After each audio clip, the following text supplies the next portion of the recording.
మూసీ నది పునరుజ్జీవం కేవలం ఒక ప్రాజెక్టు మాత్రమే కాదు, తెలంగాణ భవిష్యత్తు కోసం తాను చేపట్టిన శివ దీక్ష అని సీఎం రేవంత్ రెడ్డి ప్రకటించారు. శనివారం గండిపేట మండలం మంచిరేవులలో 700 కోట్లతో చేపట్టనున్న మచిలేశ్వర ఓంకారేశ్వర స్వామి ఆలయానికి ఆయన శంకుస్థాపన చేశారు. ఈ సందర్భంగా ఏర్పాటు చేసిన బహిరంగ సభలో ప్రత్యర్థులపై ఆయన నిప్పులు చెరిగారు. ఈ ఆలయాల నిర్మాణం ఒక సాదాసీదా అభివృద్ధి కార్యక్రమం కాదని సీఎం రేవంత్ రెడ్డి అన్నారు. భగవంతుడి ఆజ్ఞతో జరుగుతున్న చారిత్రాత్మక ఘట్టమని తెలిపారు.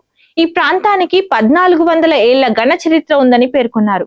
ఇంతటి చరిత్ర కలిగిన ఈ ప్రాంతాన్ని కాలుష్య కోరల్లో నుండి బయటకు తీసుకురావడమే తమ ప్రభుత్వ ఉద్దేశమని తెలిపారు. ఈ ప్రాంతాన్ని భవిష్యత్తు తరాలకు అందించడమే లక్ష్యమని పేర్కొన్నారు.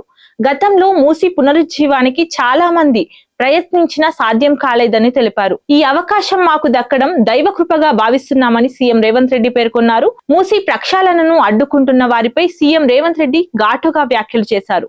రాజకీయ కారణాలతో ఎన్జీటీలో కేసు వేసి అభివృద్ధిని అడ్డుకోవాలని చూడటం ఏ సంస్కృతి అని ప్రశ్నించారు.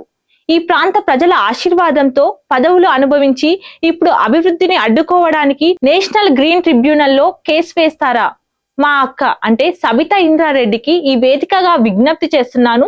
మీ పుత్రరత్నం వేసిన కేసు వెనక్కి తీసుకోమని లేకపోతే ప్రజలే మిమ్మల్ని సామాజిక బహిష్కరణ చేస్తారు. మీ వెనక ముసుగు వేసుకొని ఆడిస్తున్న వారికి కూడా పుట్టగతులు ఉండవు అని సీఎం రేవంత్ రెడ్డి హెచ్చరించారు.